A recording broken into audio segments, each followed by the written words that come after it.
Ang ganda niya, guys. It's like a hidden paradise. You know.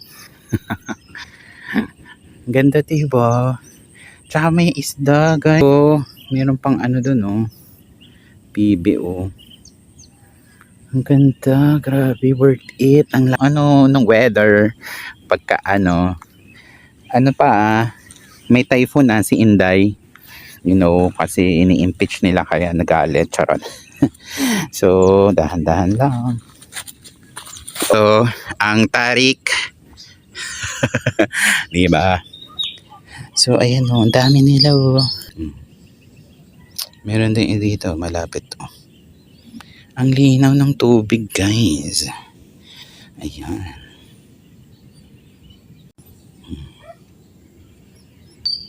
Ayan. Pero parang ano, yung mga isda dito, guys. Hindi ko kasi mapakita sa inyo eh.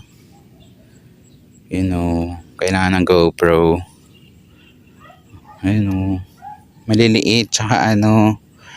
So, ano na, balik na tayo, guys. Gutom na ako. Kailangan na natin mag-almusal. Or pwede rin tayo kain muna dito. Di ba? Ganda. Uy, may resto. Hindi ko alam. O, Laresyo. I don't know. Ganda ng ano, sky, guys. So, thanks God. Ang ganda. Pag si Lord ang gumawa, madali ng Crocs. ayun. Laki ng ripple, oh.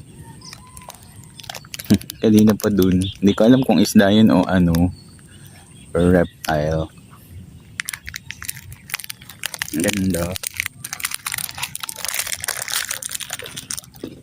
Baka may arapaima dito, guys. 7 million. Huli. Ang ganda ng part na yun, no. Mukhang resort din siya. So, mga nature lover.